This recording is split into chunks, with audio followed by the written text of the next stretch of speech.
finger, that's nice. Yeah, you would have given me the finger if you was in right said Fred. Don't you worry about that. Ladies and gentlemen, it's very nice to be here in this allotment shed in a car park in the middle of beautiful Essex to meet some of you veterans and some of you who are not veterans but support veterans. It's interesting to see that the paras are sitting with the boot necks. So far. The green jackets are actually talking to the scalies, and the scooter boys are talking to the bikers a bit. And it's nice to see you all here. This is an interesting thing. Someone just said to me, why didn't you serve in the... Well, I've been to more wars than you lot, I can tell you that now, only because I'm just extremely old. But I did join the Navy when I was 16. My brother was in the Navy for I think 14 years, and I wanted to join as well because an unhappy household. How many people did that? How many people joined because there's unhappy at home, or you just wanted to grow up and get your life together? You wanted to be a man, or you wanted to be a woman, or you wanted to be a someone that female in the RAF. And no, that's it. That's what I wanted to do. I didn't join up. I remember though going to Fleet House in High Holborn to sign me papers and do me thing. And I had an examination, and a man looked up my backside with a torch. And to this day, I was wondering what he was looking for. You know, a bit of locker space or something.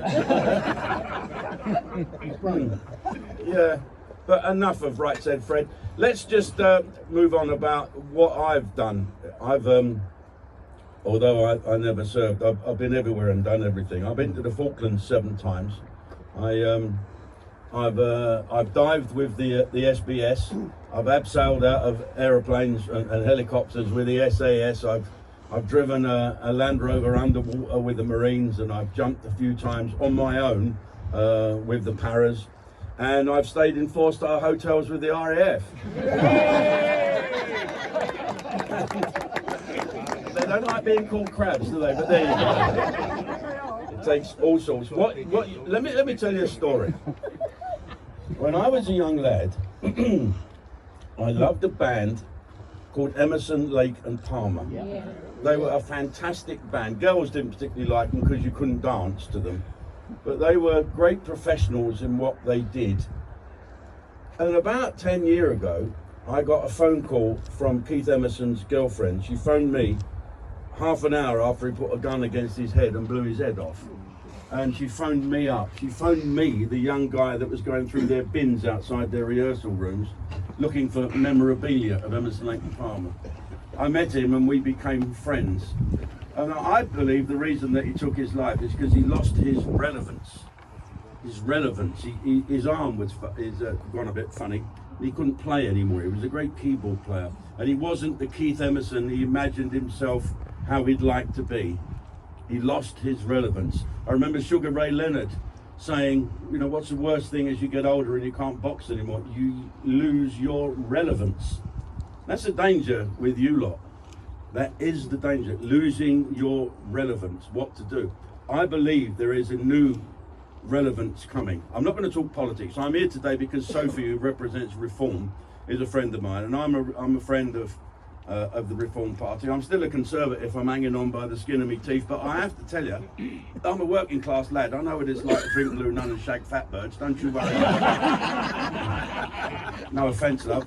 And, no, you've got blue on. The blue is the Blue Nun. Sorry. And yeah, so Lee Anderson said to me, Jim, the Conservative Party you fell in love with doesn't exist anymore. Gone are the days when Margaret Thatcher sent the task force to the Falkland Islands in 1982. Gone were the days when our country couldn't be bullied. Gone are the days when there were people like yourself who would stand up for Britain and say, we're not having this. And you had a government that would back you up. Now that's gone. So what you've got to do, you've got to take back control.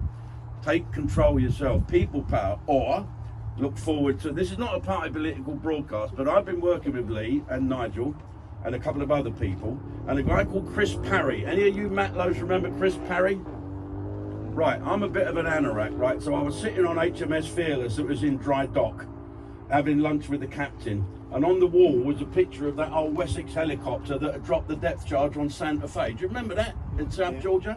And I said, being a knobby, show it off, you know, civvy. And I said, oh, that's Ian Stanley flying that, isn't it? He said, bloody hell, Jim, you know your stuff, didn't you? I said, well, if you're going to go down and entertain these guys, you've got to know exactly what they did. And he said, do you know who was navigating that helicopter? I said, no, I don't. He said, me. And that was him. That was Chris Parry. I've been speaking to him. He's got a brain as big as a transit van. How do governments deal with veterans? They tend to push it out to the charity. And they say, and all these people, you meet these civil, oh no, you know, there's veterans on the street. They use you as a tool to whack the government with.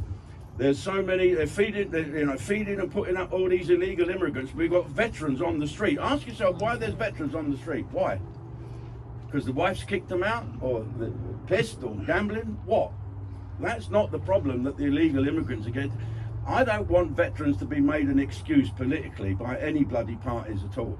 That's why I think you've got to take control of what's going on. Take control of the fact that the British Legion keep all the money for all the poppies and all the charities over that period. The little charities get nothing. I formed a charity called Care After Combat, which looks after veterans that have been in prison or are in danger of going to prison or have just come out. I've probably met you guys quite a few times. And it's so rewarding. It's so rewarding. And I said to Lee Anderson, what reformed government's slogan should be, veterans want a hand up, not a handout. No one's begging. I've never seen a veteran with a begging bowl. I've never seen a veteran, a real proper, I've seen a few Walters, they make me laugh, don't they? I love them, they make me laugh my head off. But I've never really seen a veteran say, you know, we demand this, we fought for our country, we did this, we did that. Hang on, you know you're going to fight for your country when you signed up. Get a grip. That's what I'm saying. There's so many veterans. So many, and I've been with them. Don't get me wrong here. I'm not having a go, but there are a few bad apples that spoil the whole thing. I demand this. I demand that. No, what you demand to do is get together with your brethren, your brothers. Get your relevance back and be a group of people to deal with. Be a group of people that can lobby the government. Hopefully you will get a government that will listen to you, and you have got to drive the government, not the other way around. You don't want a government that's going to use you and say, oh, we're going to build houses for the veterans. We don't want houses, we want a bit of respect. That's all we want, a bit of respect. Yes, well, you laid down your lives for our country. No, we didn't. We signed up to do a job and we did it as best as we could, and we're the best in the world at doing it. We don't want to give that up. We want to be the best in the world at being veterans. I'd like nothing more to speak to the Royal British Legion, and I will, don't you worry about that, and say all these clubs you've got that my brother goes in with, all them leg draggers down in Dartford, what he does is sits there and gets pissed all afternoon and do the meat raffle on a Sunday. How about if we shut them down, flog them, and get the Ministry of Defence to allocate places behind the wire, have a veterans mess? Why can't we have that? Why can't we have officers mess, NAFI, sergeants mess, corporals mess, veterans mess, to give you access to everywhere? You know what I mean? You're not Russian spies, otherwise Keir Starmer would be here recruiting you. But it's all part of getting that relevance back.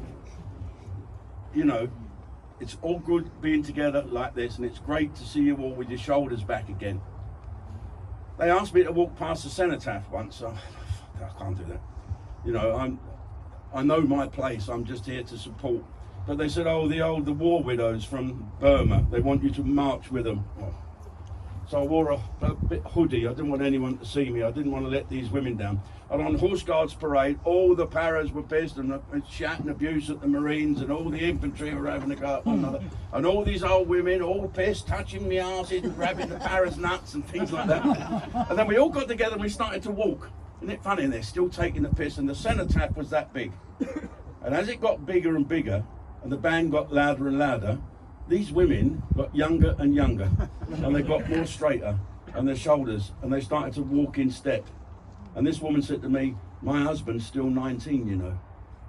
And that was the most wonderful, wonderful thing. Relevance, being together, sharing a problem. But let's use the unity and the brotherhood you've got to try and drive whoever's going to be our government into doing stuff that's right for the veterans. Not a handout, a hand up. Let's show this country that you veterans are a force to deal with. Thank you. All right. All right. time for another brunch. Anyway, thank you for inviting me. Only one. No, yeah, so it's not political, but you know who to vote for. Sophie, take care. All the best, everybody. Have a great day. Thank you for inviting me and Natasha, my next ex-wife. Come along. All the best. Cheers.